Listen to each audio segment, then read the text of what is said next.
Hello? Oh, there we go. What do you know? Hi, everyone. In person. Tied shoes. No drawstrings. I don't know what I'm doing. It's crazy. It's honestly crazy. So, welcome. Welcome, welcome.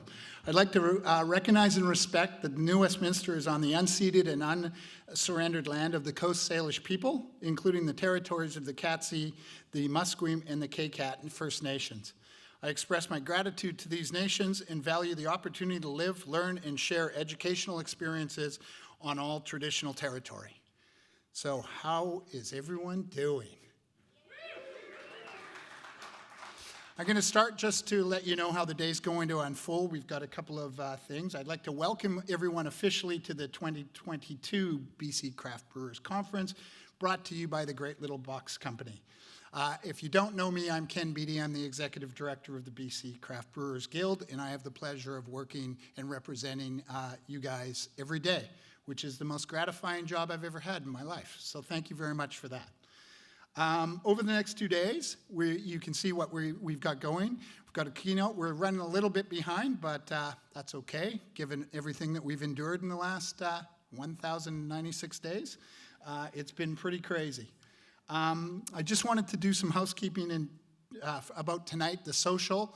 I know we're going to have a lot of fun with education, but the social is also important to us. So if you're not sure where Another Beer Company is, we're doing their event tonight with sponsored by KegShare and East Van Amusements. You just get on the SkyTrain here and you go 2 stops and get off at Queensboro and then walk across and you'll be able to see him there. No? Sapperton. Okay. Guy does not take SkyTrain. You can Uber or you can cab. Please don't drive if you're going to have some fun. And you should all have a purple wristband to get you in. We've made a slight change, a really good change, because we've sold out. Thank you very much. We sold out yesterday. We honestly should have actually probably sold out 2 weeks ago because we've changed the food order about 17 times. We are going to have all the brewing in this room because that's what most of you are the most interested in. So it'll be in all the main theater. We also, if you can't get into the operations and finance are in room 411, and sales and marketing are in room 413. If by chance, because we've got a pretty overcrowded slate of people, if you can't get in, we are showing on the trade show on big TVs with sound both the seminars. So if you can't get in or you want to just stand outside and maybe have a beer, you can do that too. I'd like to just acknowledge certainly the sponsors. This is tomorrow, so we're good there. Our platinum sponsors, of course, without the sponsors and the trade show participants, this wouldn't exist. So we want to thank all these sponsors, the platinum sponsors, for everything that they do for us. It's really appreciated.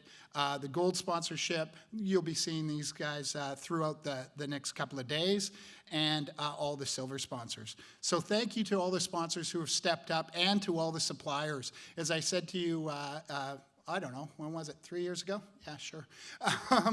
It's really important that you go and acknowledge that they're the people that really make this so successful. So please spend some time and go around to all the booths and talk to them.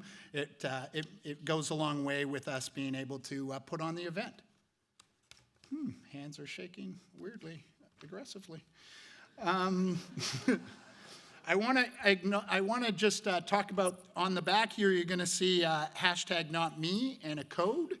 And that is our commitment to providing a safe workspace and a safe place over the next couple of days, and something that we've really worked hard on. We're going to talk a little bit more a bit later.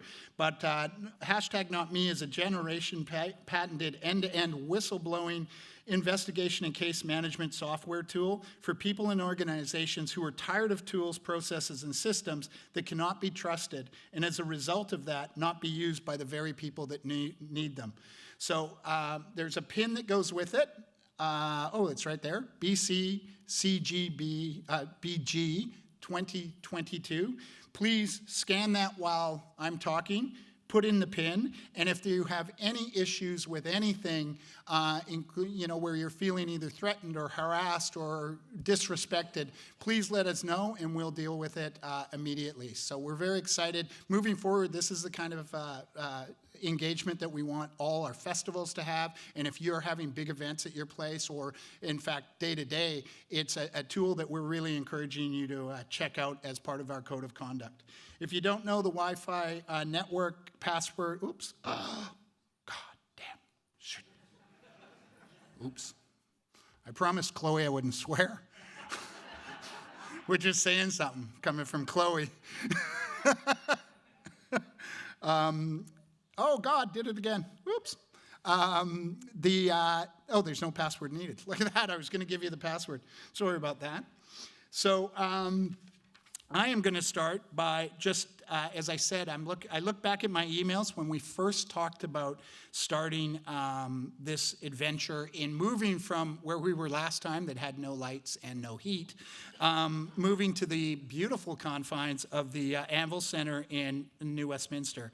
And I checked the first email that I got, and it was November 8th, 2019, 3 years ago to the day. Unbelievable. So, what's happened in those 1,096 days? Well, we've had 3 years to pull this off, so if we have a few missteps, maybe run a little over the next 2 days, it's nothing compared to what we've endured for almost the last 1,100 days. COVID waves 1, 2, 3, 4, 5, closures, then openings with restrictions, social distancing, masks on, masks off, vaccination passports, vaccination deniers, vaccination boosters, supply chain issues, the worst barley crop in the history of Western Canada, thanks environment, the skyrocketing cost of every single input that you have, heat domes, flooding, drought, Coquihalla, washouts, forest fires, atmospheric rivers, and the cherry on top, the LDB strike.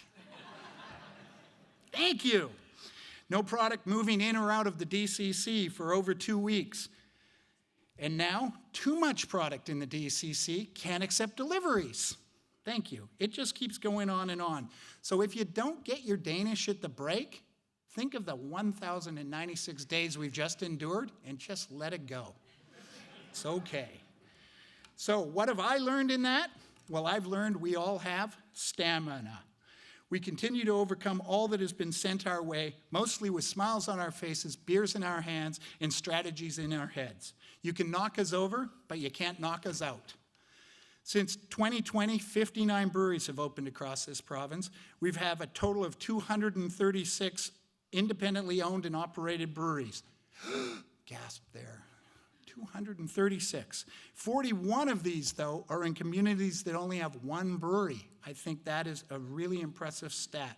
And despite those 1,096 days we've endured, we've had 19 breweries who have opened this year. Stand up if you opened a brewery since January 2019. No one's here? They're all working. Oh, look at that. There you go.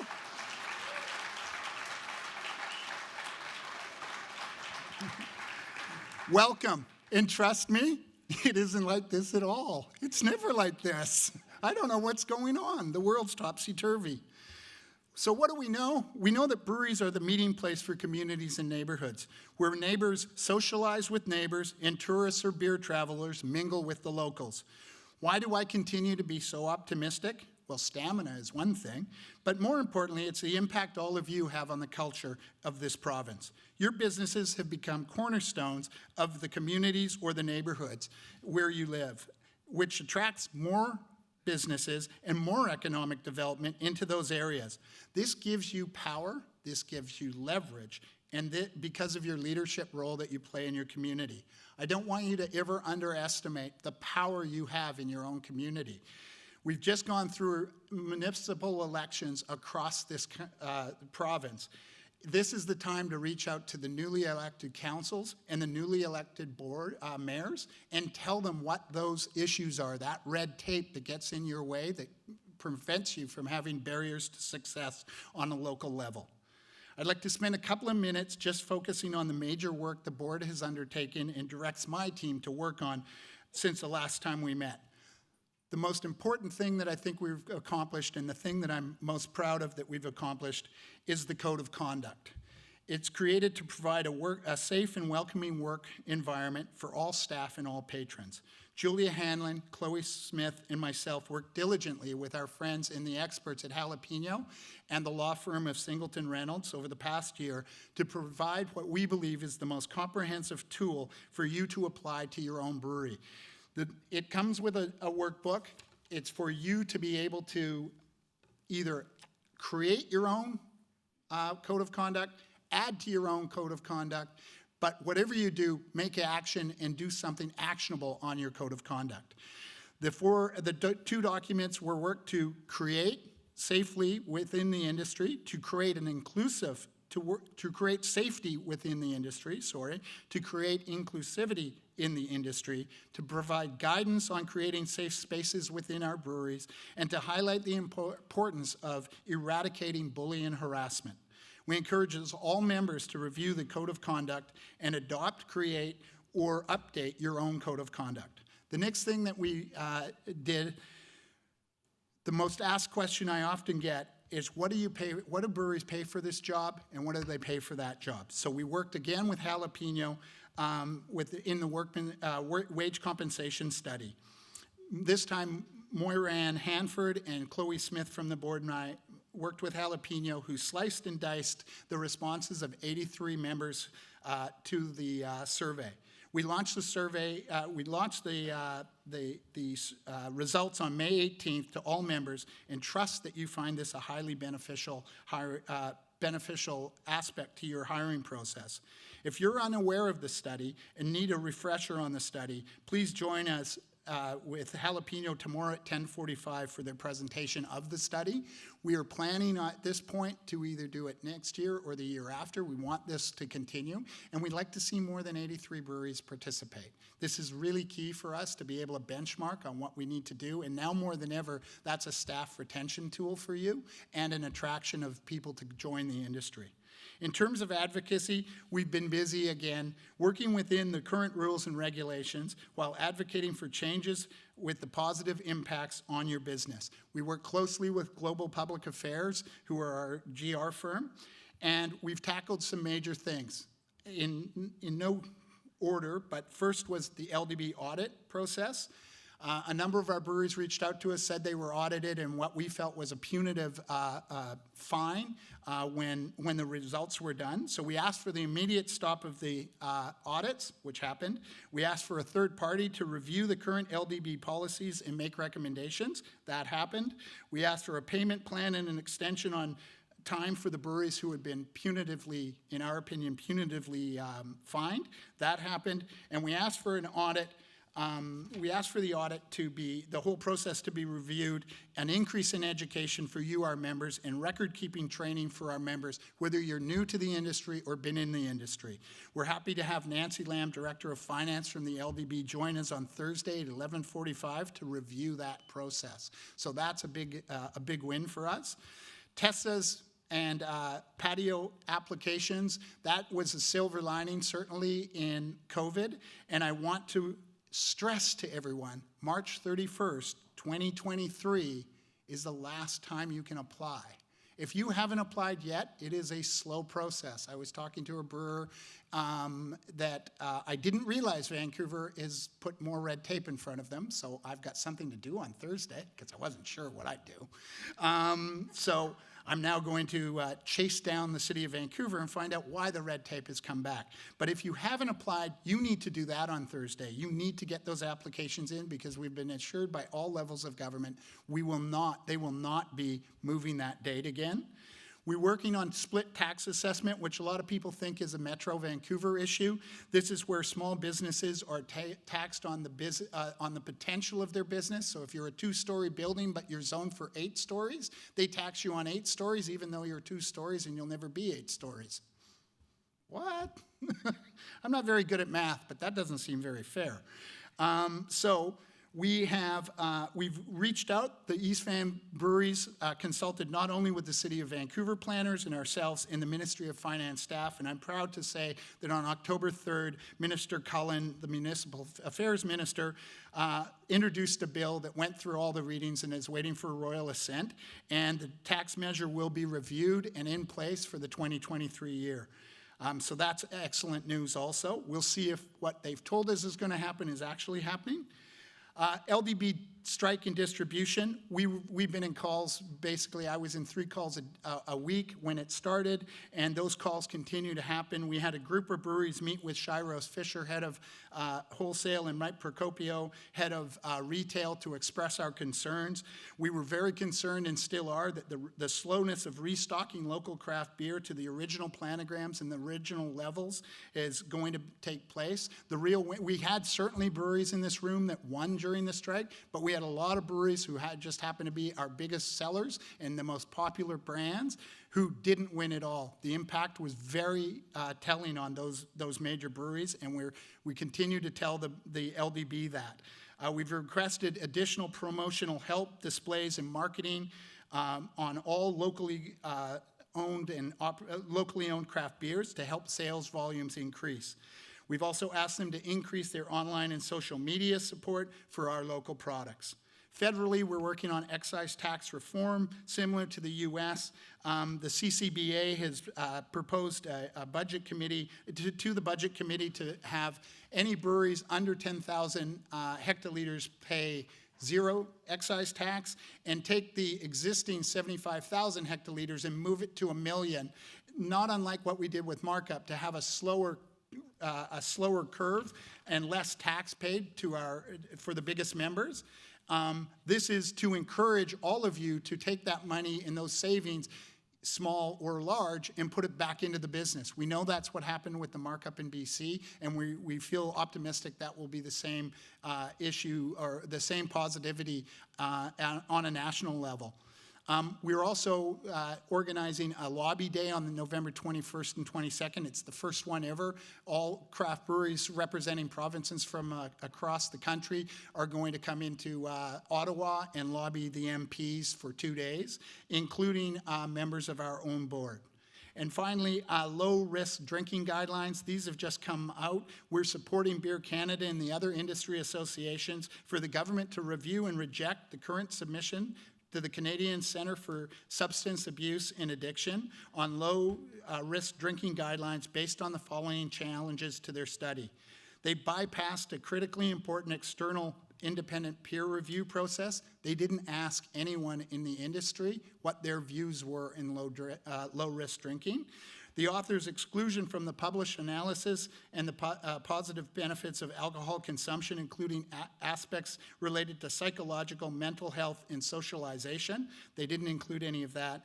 And several methodological deficiencies, including study selection criteria, mathematic modeling, and inconsistent application of and selective data mining. So we are on top of that also. And working with the National Association and Beer Canada in this case. In closing, I want to acknowledge, because that was kind of heavy, I want to acknowledge some members of our community who have recently made some excellent accomplishments on not only a national and a provincial scale that reflect so brightly on our community. Award season has been upon us, and we're winning some very prestigious awards. So let me congratulate those in the room who have done us so proud. Let me start nationally. The Canada Beer Cup was the inaugural year, was this year. Joe Weeb was one of the judges. It had 47 international judges. The difference between that and other award shows is all proceeds for the awards go back to the CCBA, so they go back to you because as a provincial member, you're all members of the National Association. So that's a great way for us to continue the work that we do and fund the work, particularly say on DEI on a national level, on information on labeling, on the work that we're doing on excise. So please next year, in the second year, make sure that you are putting in those awards. They are your awards. There's no private person making any money off that. We are making money collectively. So let's start with, because you've seen it already, there it is. Best in Show, Canada Beer Cup. In total, more than 200 breweries submitted over 1,300 entries.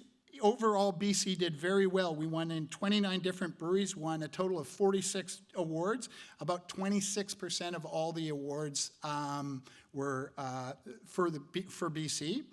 And if you can see, we're supposed to have this here. It's supposed to be here. There's supposed to be a very gracious, hi, please come get your beautiful beer cup. But 1,096 days. We do have something, though, for all those people who won awards. We have some mock-ups, 1 gold, 1 silver, 1 bronze. And tonight, at the Industry Mingler, if you won a Canadian Beer Award, you can come up and get your picture taken in social media. But you got to give it back, because there's 1,096 days kicking my ass. Okay? So, more importantly, there they are. Wee Laird Heavy Scottish Ale by those two people. I don't know where Chris and Diana are, but congratulations.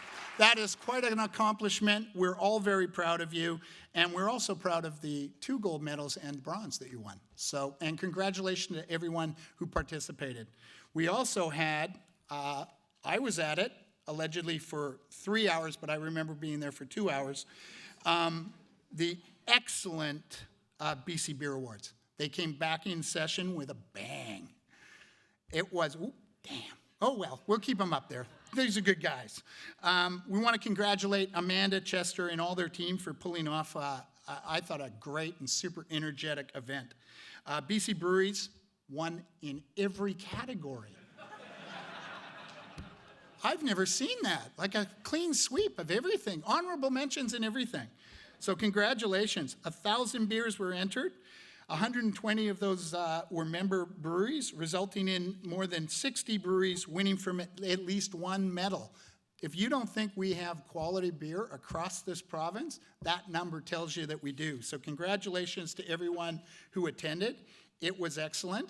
I just want to review some of the bigger awards. Rookie of the Year, our friends at Smuggler's Trail in Langley. Congratulations.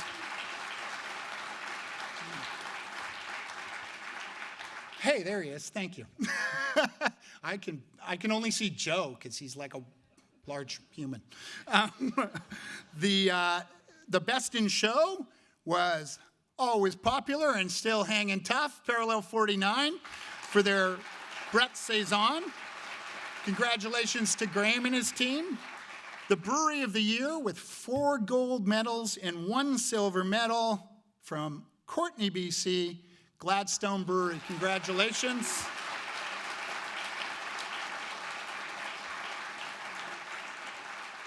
And each year they give out a Legend Award, and we have a couple of legendary winners in here, Nancy Moore and Lundy Dale, I know, and I hope I haven't missed anyone, but again, I don't think Joe's been a legend yet, but I can see Joe. So, Legend winner, Nigel Springthorpe. Great job. Alibi Room, Magnet, if you don't know, and the co-owner of Brassneck. And speaking of Brassneck, they were one of 3 breweries that won 4 medals at the awards. The other 2 were Iron Road from Kamloops and Steamworks from Vancouver. So congratulations to all. As you know, we spent a lot of time and effort, and Monica Frost and her team do an incredible job with the BC Ale Trail, and we were happy after I think it was over 4,000, 5,000 votes online, that the best BC Ale Trail Best Beer Experience was won by Camp Brewing. So congratulations to Camp Brewing in Langley. Great job. So in finishing, because I'm probably over time, but you know me, never met a mic I don't like, so. We want to thank everyone for their donations of beer, for sharing your favorite beer with all of us, and we want to make sure that you please drink responsibly. Plan for safe rides around, Uber, taxi, SkyTrain, this is why we're here, and or to wherever you're staying if you're going home tonight. Please be safe. We don't want anything bad to happen to any of you. Please also respect the fact that if over the next 2 days, because there's a lot of beer here, thank you very much for all your donations, and you may get excited by the content, so you may have a couple of extra beers. If somebody on the staff tells you to please stop drinking, please stop drinking. I would really appreciate it. And finally, we have on the trade show floor, we have Dr. Ewan Thompson, who many of you probably know from his days at Phillips. He's with Raft Brewery Labs, and he is here with Each and Every, which is part of his social responsibility piece that we're happy about. And he will be giving out free naloxone. I think I got it wrong. That's all. Those kids. Man, I knew I was going to get that wrong. Naloxone kits. So he's going to educate you on overdose, which is in every community, unfortunately, and he's going to be giving out some free kits. So please go by there. So that's it for me at this point, but I am very happy about our keynote speaker. And I am very happy to introduce our keynote speaker, my friend and our friend, Will Connitz from Hops Connect. Will is the operations manager, as you all know, and Hops Connect has been there from day one for us and helped us with so many different things, but you really throw back and help us with the conference and supporting the conference. So I'd like Will to come up and introduce LeBaron Meyers. Thanks all. Okay.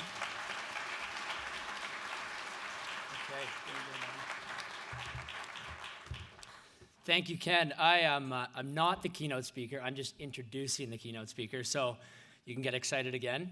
Welcome, everybody. My name is Will Connitz. I'm the head of operations at Hops Connect Canada. I want to thank Ken and the whole BC Craft Brewers Guild for organizing this conference and all the breweries for making the effort to travel here and meet with all the suppliers. As you just heard, we're here this morning to hear from a very special guest.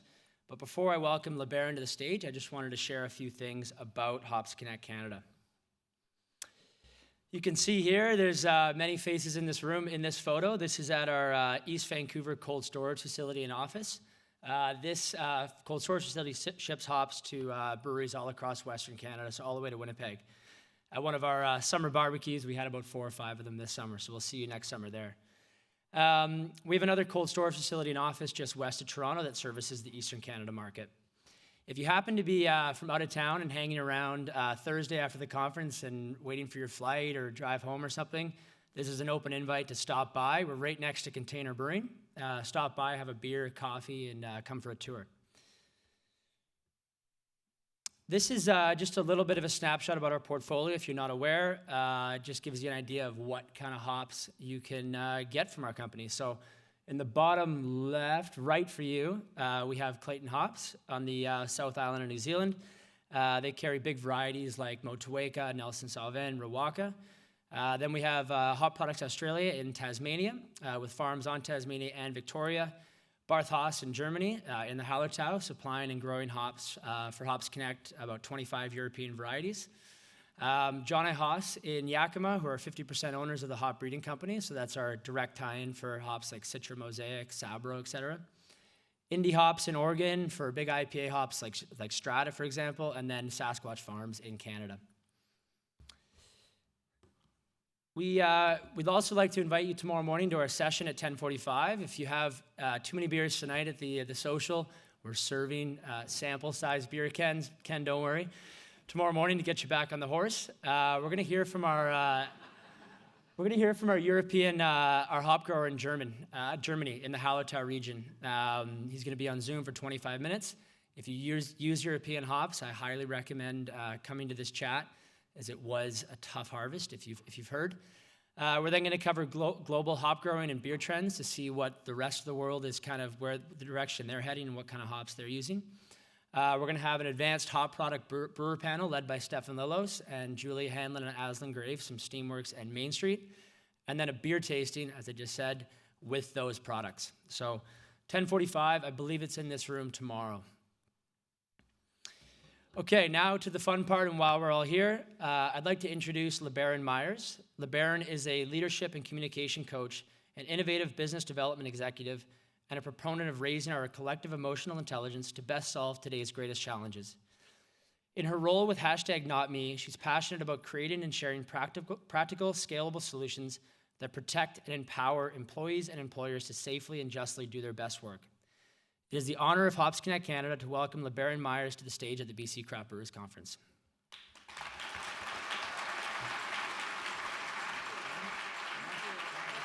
Nice to meet you too. Hello, everyone. I'm deciding which mic here. Hold on, I'm going to put a timer on just to make sure I don't keep you here all day. Thank you, first of all. It's really exciting to be here in person. It's strange to meet Ken for the first time. And Chloe, I haven't even met her yet, but I've been hi! I've been talking to them for, it's been over a year. And it's so cool to be here in person. I'm really grateful for technology, but this is way better than Zoom. And this is only my second conference like back in the world, and the first one was all lawyers. So when I got this invite, I was like, hell yeah. So I'm really excited to be here. And like Ken said, it's this,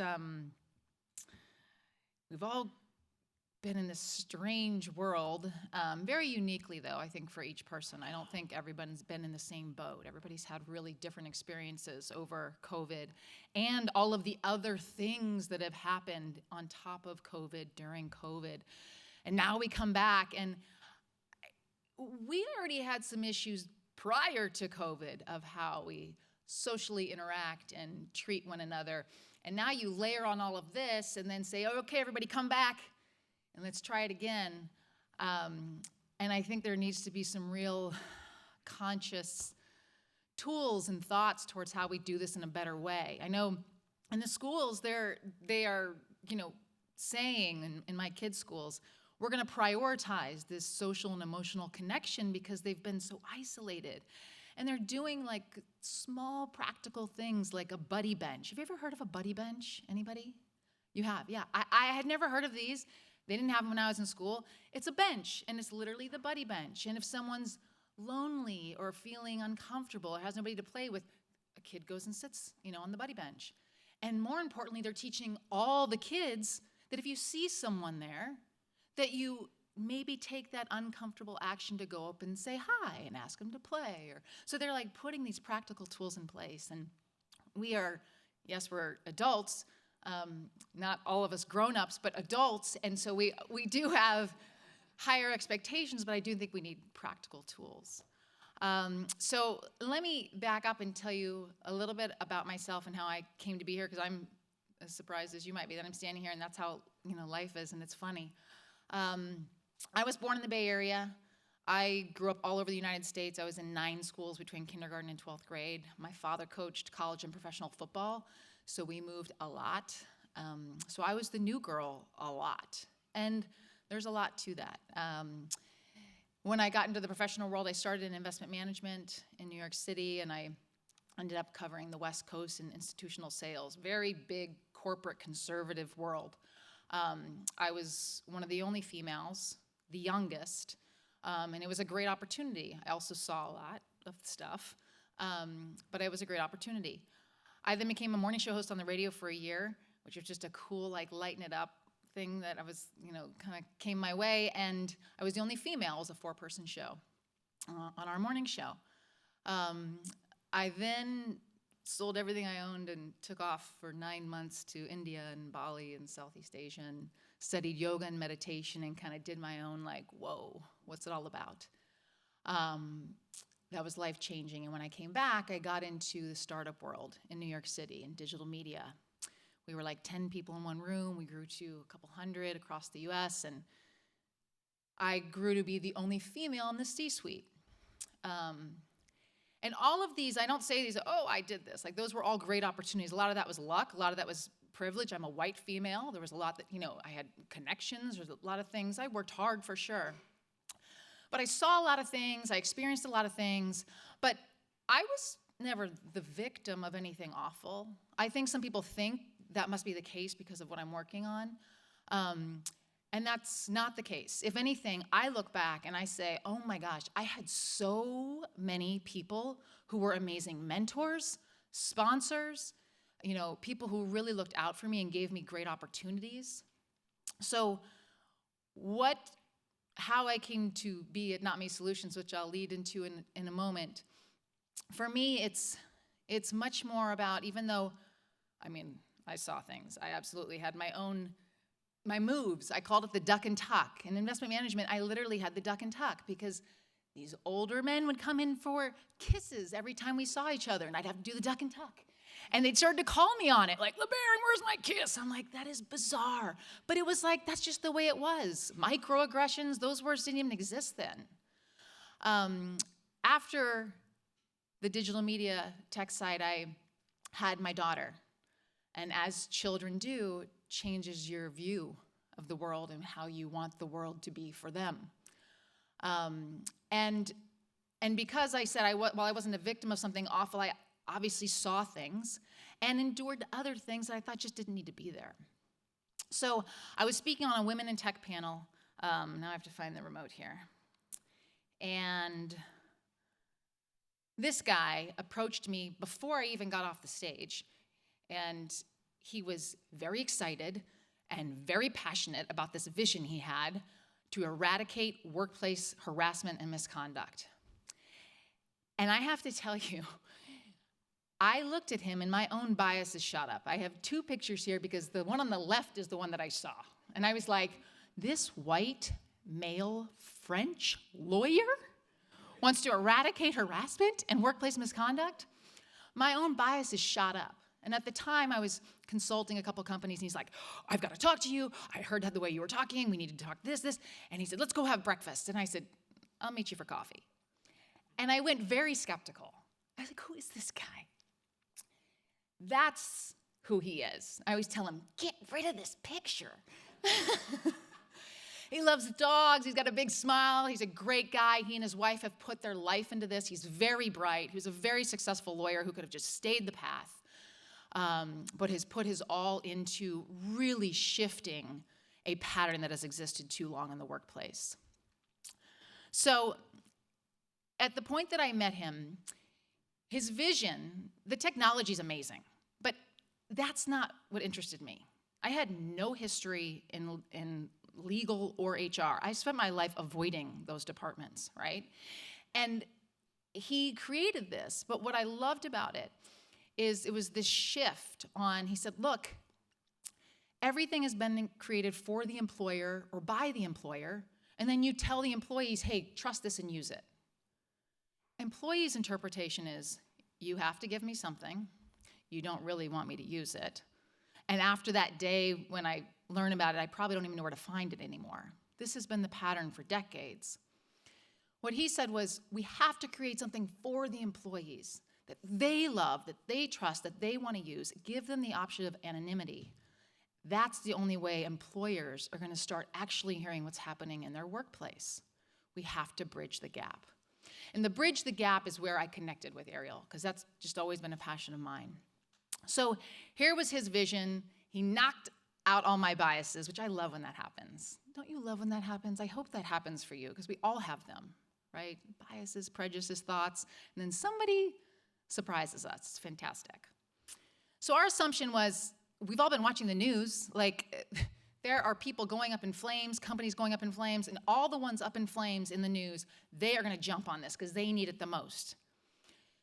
They were the most scared, the most resistant, right? What we have found is these people who are incredibly proactive, who deeply care about their people, and who don't necessarily have awful things happening but want to make sure it never does, has actually been the ones. So we were wrong about our assumptions there. So particularly important to me when he brought this forward, as I was saying, it wasn't, whistleblower platform, all of those terms, I get it, that's really important. But what I cared about was the sacredness of the workplace. When I was a kid, I played sports. And sports was where I met all different types of people. They believed differently, they looked differently, whatever it may be. But we came together and we had a common goal. And we worked on that, and it was awesome. And accidentally, I grew to love, respect, learn about all of their differences. Maybe it's, an orchestra or whatever it might have been when you were younger. But as we get older, we tend to find places that are familiar to us. And you can do that, right? You can decide, I want to live in the Jewish neighborhood and only go to temple, and that's okay. That's okay. But it's also really important that we still have this playground and this place where we have some common goal, where we are working with and learning to respect and learning to value people who are different from us. And to me, the workplace is the ideal place for that. Of course, we need to increase our diversity and inclusion in order to get more types of people in the workplace. But that's where it needs to happen. And so I've always really cared about that. And the practical nature that people need to go to work and make money and shouldn't have to decide whether they go to work and make money or stay home and not get bullied or harassed. Also is the power of uncomfortable conversations. I have a weird passion around this. I really believe that almost none of us are trained in how to do this or how to do it well. I think if I asked each of you, stop right now and think of one person in your life that you need to talk to them about something, but you're putting it off, that person would immediately come to your mind. It might be your spouse, it might be an in-law, it might be your supervisor, it might be someone who works for you. There is a point in time when things start to get uncomfortable and we avoid those conversations. And the longer we avoid them, the more power they have, the more energy they take from us, and the worse things typically get. So I'm about stepping towards those earlier. And that's another thing that NotMe Solutions really provides. Also is the ability for everyone to be part of the solution. If you're sitting there and you're thinking, well, I don't bully and I don't harass, and nobody's bullying and harassing me, when's the next panel starting, right? You're missing your role in this. And yet we have to give you an easy way to be involved. You don't want to put yourself out there and then be drawn into a million questions and all these things. But if you could just speak up easily, early, to say, hey, that didn't feel right. Something was inappropriate. Not illegal, just that was rude. That wasn't okay. So that to me really mattered as well. And to me, the thing that's most interesting is this spectrum of, I'm going to get away from the podium, if that's all right. Is that okay? Perfect, thank you. This spectrum matters a ton to me because we're talking about a big spectrum of people, right? On the far side, you have conscious power abusers, cut-off abusers. Conscious power abusers is what that should say. The Weinsteins of the world, right? I mean, these are people who know what they're doing, abusing their power and doing damage. Then you have this other side who, oh, there it is. That's weird. Then you have this other side that is, I don't care, right? I don't care is like that whole, I'm not consciously power is abusing anybody, nobody's doing it to me, so it's not my issue.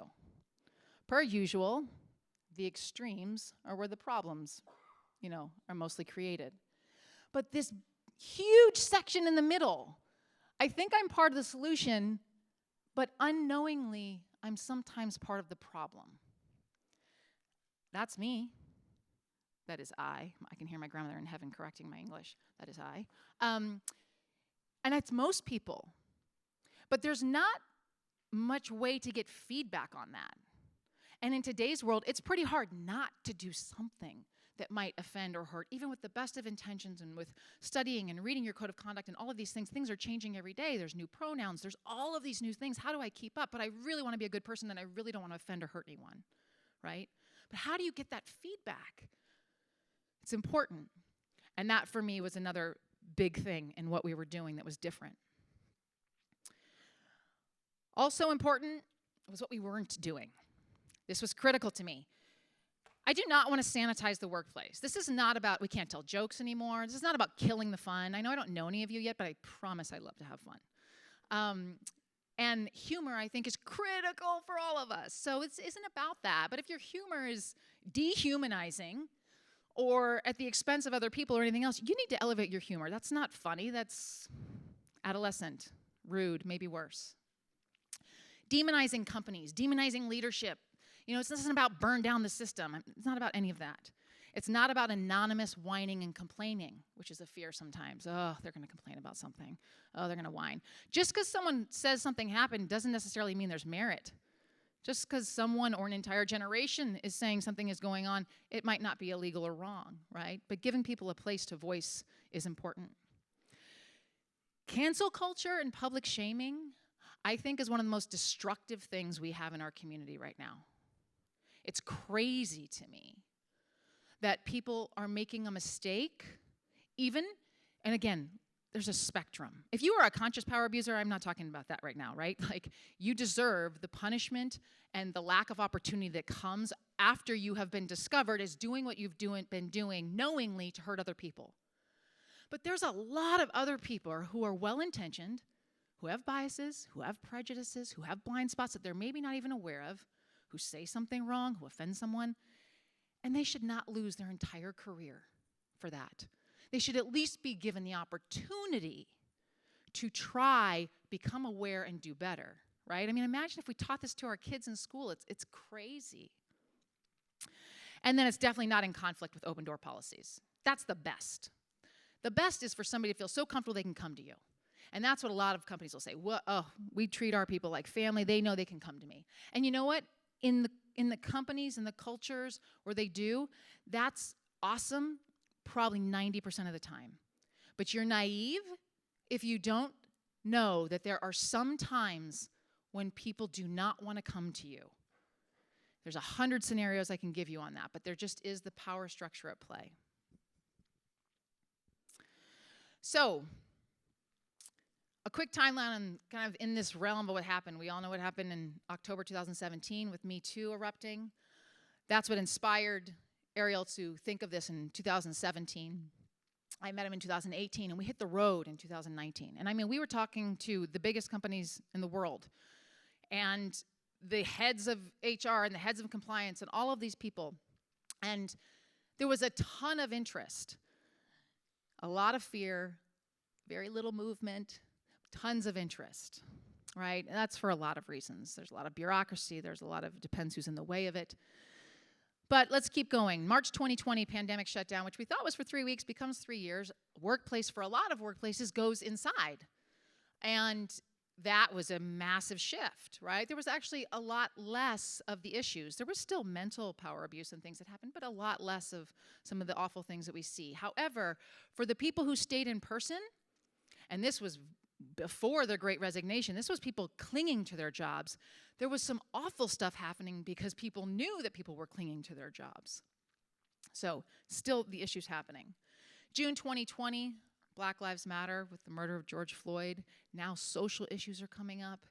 And people are, I think one of the best things that came out of the pandemic is that our silo lives kind of came crashing down, right? You see people's cats run across the screen on Zoom, and kids are running in the back, you know, coming in the background, and you get to see people as whole people. All these issues are coming up. People are wanting to show up to work as with their full selves. So all of this is happening. In October 2020, Rose McGowan, who was the first person to come out against Weinstein, who was incredibly brave, I reached out to her over social media. She and I end up in some WhatsApp call for an hour plus, and I'm explaining to her what we're doing different at NotMe Solutions. And I'm going to take 1 second just to explain that, because some of you don't know what it is. I know that Ken was showing you how it works here, and it's literally that easy, right? You have an app. You can make a report in less than 3 minutes using your name or anonymously, just to speak up at the first point at which you see something that's inappropriate. Not illegal, right? That's the whole goal, preventing that kind of thing. She sees what we have, and on her own, for no payment, not part of the company, creates a video saying, had I had this, this is what I would have used. And this is what we need to have next. While people hashtagging Me Too shows solidarity, this is not our goal. We don't want a bunch of more solidarity. We want to get over this hump, right? We want to get past some of this and get better at it. And she spread this video across all of her social media, Instagram and Facebook, to her millions of followers. And what started was the employees saying, that's for us. If she would have trusted it, I'm going to trust it. Now, with all of this, the Great Resignation begins, April 2021. And as we know, big shift, right? Labor shortage challenges. It was so, to see all of these things happening, and now this, everyone's leaving the workplace, and they did this big study. MIT Sloan Management did this big study of 34 million employees, and they said, what's the number one reason, you have or would leave a workplace? The number one reason was toxic work culture. The number one reason. So if someone's going to leave a company because of that, what do you think they're going to look for in their next company, right? So really a critical time. And it's funny because I talked to one head of one tourism board who said, I can't talk to you right now, LeBaron, about this because I have to worry about labor shortage. I said, these things are incredibly interlinked.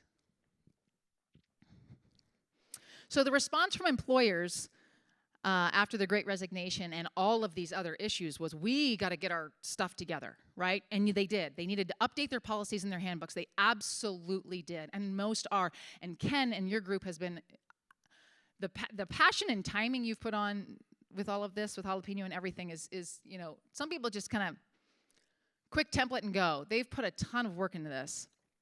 Increasing harassment trainings, right? Making sure that everybody's trained. Those two things are important. This last one, virtue signaling like we've never seen before. I have never seen LinkedIn look like that.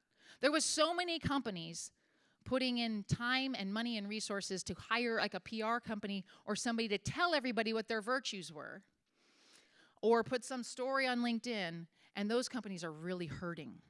So the first two there are really important. The second one would bite you. But there's still something very much missing in this.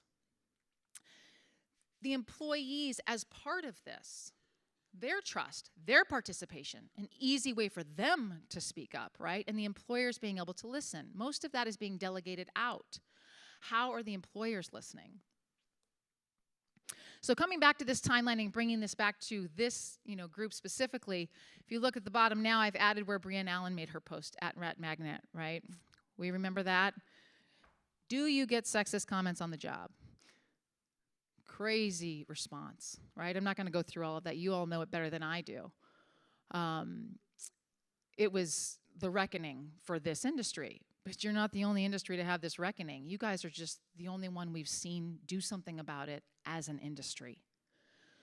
When she posted that, Ariel reached out and said, how are you doing? What are you seeing? Can we be helpful? And she was overwhelmed because she was getting so many personal stories and didn't know what to offer them. Ariel and Brienne, we worked together. We said, okay, put this out so that people have a safe place to speak up. Brienne became an ambassador.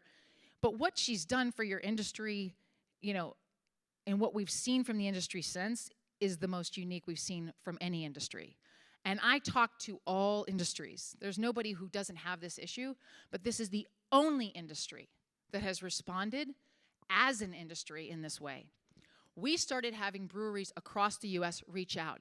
And I mean to the point where I had been talking to all different industries, different days. For 3 straight months, I was only talking to breweries. I finally had to give the other work to somebody else. We started batching brewery calls because they were reaching out. Their employees were asking for it, and the employees were listening, employers, and calling us and jumping on board. Then Canada breweries starting to come. City and state guilds, the National Brewers Association, partnerships, festivals, events. That was huge, things like this. But imagine when it's not, it's at the beer festival and it's happening. You have CEOs of companies, executive assistants, people who are, police officers, janitors, this, that, all these people who come and they actually have this different experience of having a way to speak up safely, and they bring that back to their workplace. So how is it going for those who are really listening to their employees and giving them an easier way? 89% of the misconduct reports happen on the weekend. That's probably not too much of a surprise. 85% of the reports, the request is behavior to stop. This is one of the biggest misconceptions. People usually do not want to sue their employer, And people usually don't want someone to get fired. A lot of people don't speak up because they're scared someone's going to get fired. But if you can just, one of the questions is, what's your desired outcome? Let them speak up easily. They'll tell you something earlier so you can just prevent it. 15% is other people asking from some of these other things. And then this just goes into how many people are actually using it. But I want to go to the bottom, what I think is important. The most common behaviors reported, right? The most common ones: rudeness, sexism, and bullying. Now we get all the others as well, but those are the top 3. Rudeness is not illegal. But do you want that happening in your workplace? And do you not care to know about it because it's not illegal? I doubt it, right? I hope not. So what you saw was this huge boost to culture and trust and safety, an increase in reports, which scares people. We don't have an HR department. We don't want people to speak up more because we don't necessarily know how to handle it. But if they speak up early, it's much easier to handle, going back to this uncomfortable conversation thing, right? And that's why it's important to show that, the issues are getting resolved faster than they would because they're coming up earlier. That's just how it works. The later in the game, the more expensive, the more time, all of that. The last thing to me is another one of my passion points, the providing some grace for course correction when the inevitable occurs. There is no silver bullet that's going to make everyone treat each other with respect in the way that they should all the time. There's going to be issues regardless of what you put in place, regardless of how good your code of conduct, regardless of how well-intentioned you are. But when that happens, if all you've done is the virtue signaling, you're going to get it raked over the coals. It's going to be bad, and we've been seeing that, right? But if you've really tried, if you said, hey, we want to hear from you, we're not always going to get it right, but we are really trying here, people are going to give you more leeway. How's it going everywhere else? Well, Einstein says it. It literally is the definition of insanity. Most places are handling all of this the way they always have and saying, but it's got to be different. So you got to do something different. And why craft beer's response matters so much, what's been so cool is to see employees who are asking for something different, see the employers and ownership responding. And so this now becomes what they've together brought, right? They're not sitting in a room creating all of the stuff and then handing it out and saying, okay, this is it. They're saying, what are you experiencing? What makes it hard for you to come to work? We want to listen. And that changes the us versus them narrative. And that's a big, big change that needs to happen in a lot of places. So the major shift happens with 3 things, regardless if it doesn't, whatever tools, code of conduct, anything you use or don't use. What we've seen is these 3 things need to happen. Employees need to believe that management, 1, actually wants to hear what's bothering them, even if it doesn't directly put the company in danger. So if I know that somebody's doing something shisty financially, and if I tell you you're going to save 10 grand a month, well, yeah, that's a little easier for me to speak up because you're going to thank me. But what if I just show up every Friday and I'm the new person and the most senior person is hitting me with, the butt of some joke that I'm just tired of? That's different. It's not illegal. It's not going to save you money. Do you want to hear about it? I don't want them fired. I really just want to show up to my Friday shift and not be cringing, right? Secondly, that you won't retaliate or flag them as the issue if they speak up. If somebody speaks up, thank them. Thank them, even if what they said, even if you're that's not a problem. That's your manager has the right to ask that of you. But thank you for coming to me. Thank you for not going to your social media, right? Thank you for not going to Glassdoor. Thank you for not going and blasting us everywhere, but at least respecting us enough to give us the chance to hear what you're experiencing so we can step in and try and change it if it needs to. And then lastly, that they'll do their best to rectify the situation if needed in a fair way. I say if needed because sometimes people just want to be heard. Sometimes they don't even necessarily need to do something. Other times you do, and again, in a fair way. Most people do not want people to get fired, and when people speak up earlier, we can prevent all that. So a quick recap, how you achieve on the macro level, an easy way for people to speak up. Updated policies and values that are practiced and rewarded, not just marketed.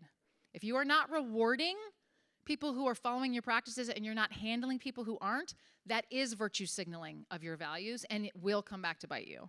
And then trainings that don't patronize, that don't just strictly check a box that leave only the employer feeling like, okay, covered our ass. It's important. You have to do it. It's a compliance thing.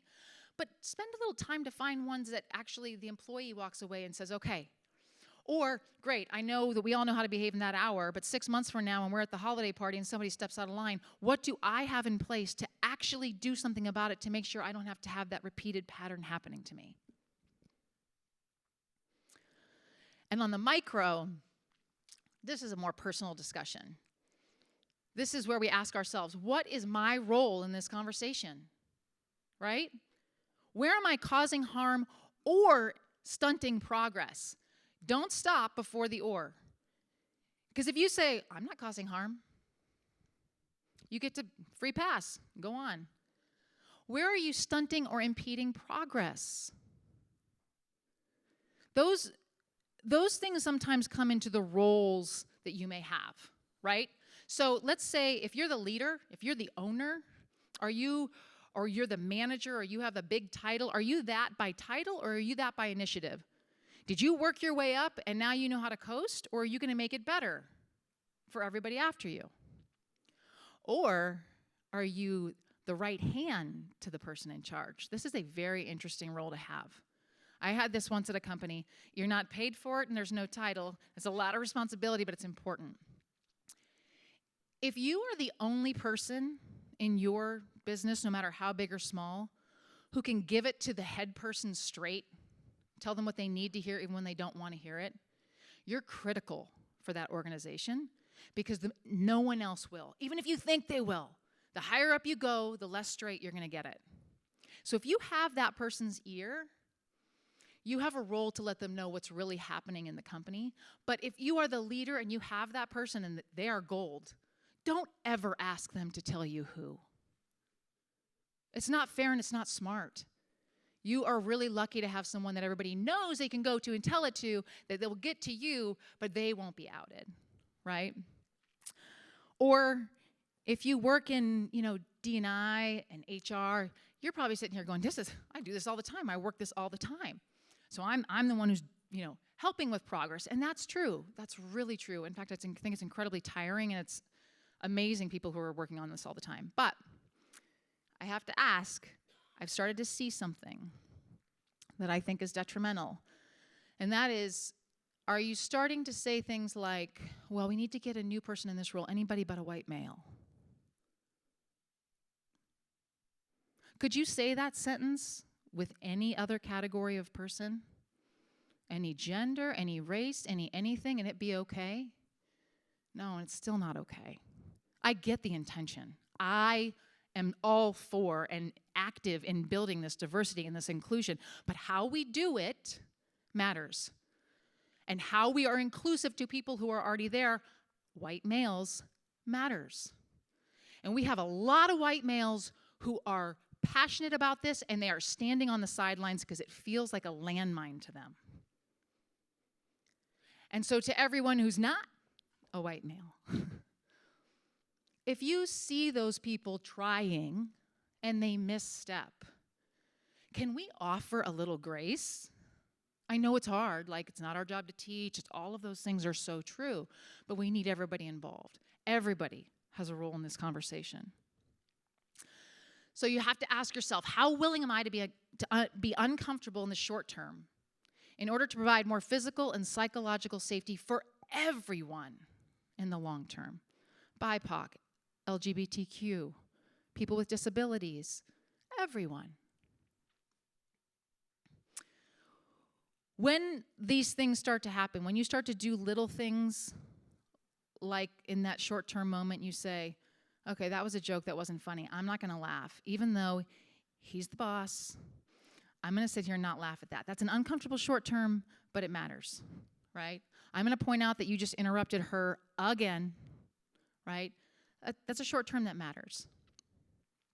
But when we start to do some of these short term things, this is when we get the chance to replace cancel culture with course correction and redemption, because the workplace starts being more amicable to this. And on the same way, if you're the type of person who's like, oh, not me, I call it out every time. Somebody does that, I'm going to blast them. I'm going to let it be known. Well, maybe your role is actually to step back and think, is that the best way? If my goal is actually to make sure that the people in the room aren't offended again, what if I sidebarred with that person and said, I'm going to tell you something. In that meeting when you said that, there was like 5 people who were really uncomfortable. Now, instead of blasting that person in front of all those people, right, which is what's happening, people are afraid to even like talk, they're going to hit a landmine. Now that person gets to go back to that Friday meeting the next week, and they have the chance to do it differently. They even have the chance potentially to say, you know what? It was brought to my attention at the end of last week that I said XYZ, and that made some people uncomfortable, and I'm really sorry. I shouldn't have said that, right? That's what we get to start stepping toward. That's what redemption can look like in the workplace. And why craft beer? Like, this is so fascinating to me that this is who I'm talking to, and it's so cool, but I literally can only think of 3 areas that could do this. Craft beer, pro sports, and they are resisting it like crazy. Entertainment, also way behind, right? And why? I mean, you guys are uniquely, like, I can't even believe this opportunity. I'd never spent time in the beer ecosystem until the last year, and now I've spent a ton of it, and I've enjoyed it. But it's this cross-cultural influence. Like, everybody goes to their local brewery, like I said, of all different, sectors, industries, titles. And what you guys have that almost no other industry has, you and I would say restaurants. Some people go to pre-med, they go to medical school, they're in healthcare their whole life. Other people, tech. Tons of people will start their career, even if they don't continue, in craft beer, in restaurants. This is their first inkling into how it's supposed to be in the workplace. And that is their benchmark. And so you hold a high responsibility because they take that to their next one. It's amazing how many people you guys touch. And the passion that you guys have for your craft and your people is so unique. And it's awesome. I talk to a lot of people who don't even care about the product of the company they're at, but they're really happy with their paycheck. And so they kind of care about the people, but they're really happy with their paycheck. It's very hard to make change in a place where people don't care about their craft and their people. And this industry-wide response, which we haven't seen anywhere else, is inspiring. It's very cool. And most importantly, it starts with a few real leaders, not just by title, but by doing something. Brienne didn't realize she was going to become a leader, right? But other leaders are conscious leaders. Ken, Chloe, people who are spending like time and conscious effort doing this. Switchyard Brewery in Indiana, first brewery to sign up with us. The guy calls me, I talk to him, I go to show him what the product is. He says, I'm in, I don't care, we need this. I can't believe it didn't exist before. Pilot Brewery on the East Coast in the US has 3 employees. She says, we're in, because this has to change. Our first Canadian brewery here, Dandy Brewing in Alberta, first. That matters. So I'm going to wrap up my time by saying thank you. Sincerely, this has been like a joy and a pleasure to spend the last year and a half talking to this industry and to see what you guys have done. And you have so much weight and repercussions in the waves of the people that you touch. It's been inspiring to see, and I appreciate the time. Thank you.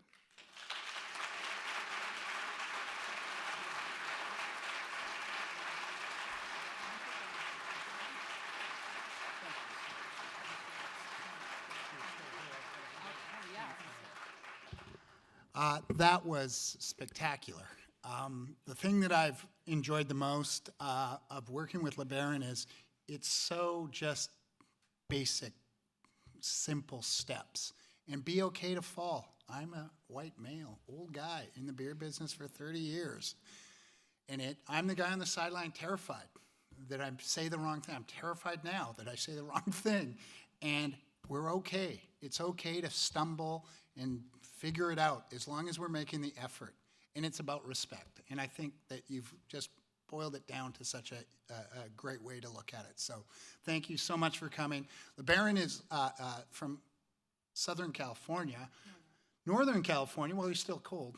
So we have a little bit of a gift for you to let you remember the time here. Thank you very much. So thank you very much. We're going to break till 10:45. We're back in this room, okay?